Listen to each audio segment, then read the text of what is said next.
राज्यपाल के हस्ताक्षर के बाद भी धर्म स्वतंत्र विधेयक के खिलाफ निकाले गए जबरदस्त रैली। छत्तीसगढ़ में धर्म स्वतंत्र विधेयक 2026 को राज्यपाल की स्वीकृति के बाद भी मसीही लोगों का नाराजगी कम नहीं हो रहा है। जगह जगह पर आंदोलन और प्रदर्शन आज भी जारी है। छत्तीसगढ़ के एमसीबी जिले मनेन्द्रगढ़ में भी संयुक्त मसीहा सेवा समिति के आह्वान में एक विशाल रैली आज निकाली गई, जिसमें भारी संख्या में क्रिश्चियन समुदाय के लोगों ने राज्यपाल के नाम ज्ञापन देने के लिए एक विशाल रैली निकालकर इसका विरोध प्रकट किया है। इस संबंध में ईसाई समुदाय के लोगों ने इसे काला कानून मानते हुए अपने अपने विचार मीडिया के माध्यम से राज्यपाल तक पहुंचाने का प्रयास किया है।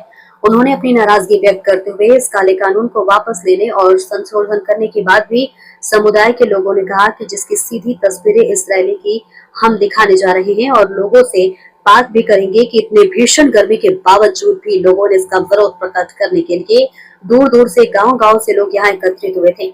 हमने कुछ लोगों से यह भी जानने की कोशिश की कि क्या आप लोग किसी लालच या किसी बहकावे में यहाँ उपस्थित हुए हैं, तो उन्होंने करारा जवाब देते हुए कहा कि यहाँ कानून क्रिश्चियन समुदाय के अधिकार का हनन है। सर, क्रिश्चियन समुदाय द्वारा आज एक जो रैली निकाली गई थी, इस संबंध में आज एक ज्ञापन दिया गया, किस संबंध में दिया गया, उनकी क्या मांग थी? आज दिनांक 14 अप्रैल को जी मसीही समाज के द्वारा जी छत्तीसगढ़ धर्म स्वतंत्रता विधेयक 2026 में कुछ उनकी जो समस्याएं हैं, उनकी कुछ आपत्ति हैं, इसके संबंध में उन्होंने एक व्यापक रैली किया है और महामहिम महोदया, राष्ट्रपति महोदया और महामहिम राज्यपाल के नाम से ज्ञापन यहाँ सौंपा गया। उनकी कुछ आपत्तियाँ हैं कि ये कानून जो है वो धर्म विशेष पे जो है वो प्रहार करता है और क्या बोलते हैं खाली धर्म विशेष पे जो क्या इनकी मतलब नफरत फैलाने काम करा, ऐसा उनका सोचना है। तो इस संबंध में अपना आपत्ति को दर्ज किया ज्ञापन के माध्यम। ज्ञापन में किन किन बिंदु पर जोर दिया गया सर?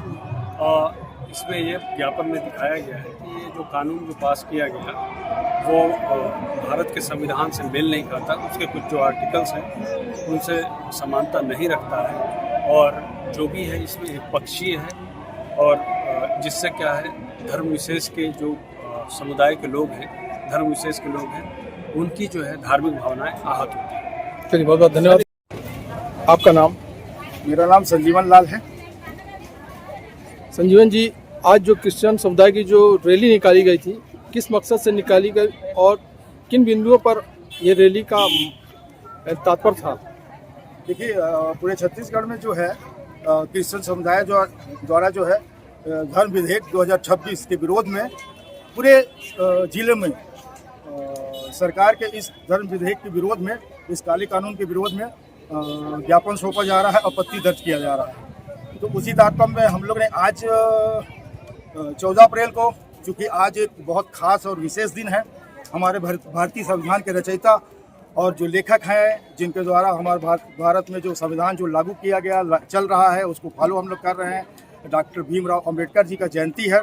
और ये इससे बड़ा सौभाग्य हम लोग को नहीं हो सकता कि उनके जयंती के दिन हम अपने भारत की रक्षा के लिए सड़क पर पदयात्रा के रूप में निकले हैं कि आज हमारे भारत देश में जो संविधान लागू है उसके ऊपर या उसको दरकिनार करते हुए छत्तीसगढ़ गवर्नमेंट नया विधेयक, उस अधिकार को रौंदते हुए नया विधेयक ला रहा है और किसी एक पर्टिकुलर धर्म को, जहाँ तक मैंने विधेयक पढ़ा है कि मुस्लिम और ईसाई को टारगेट किया गया है।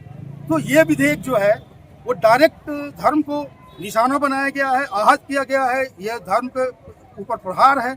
इसलिए ये विधेयक जो है काला कानून है, इसको वापस लिया जाना चाहिए, हमारे संविधान के खिलाफ है। जो संविधान हम लोग को संवैधानिक अधिकार देता है उसके ये खिलाफ है। इसलिए हम लोग इस बात के लिए अपना दावा आपत्ति और निवेदन करने आए हैं राज्यपाल और राष्ट्रपति को कि आप तुरंत संज्ञान लेते हुए इस काले कानून को वापस लें और इसको रद्द करें। मैं देख रहा हूँ क्रिश्चियन समुदाय को समर्थन देने के लिए अन्य जाति और अन्य संगठन के लोग भी उपस्थित हैं, इसमें कितनी सच्चाई है? जी सही है। अभी हमारे इसी रैली में हमारे इस क्षेत्र से जो गढ़वाना गणतंत्र पार्टी है उसके सारे पदाधिकारी यहाँ सम्मिलित हुए हैं और वो भी साथ में आए हैं और कांग्रेस के भी जो कुछ विशेष पदाधिकारी वो भी साथ में आए हुए हैं और हमारे सामाजिक कुछ मुस्लिम भाई लोग हैं वो भी साथ में आए हुए हैं।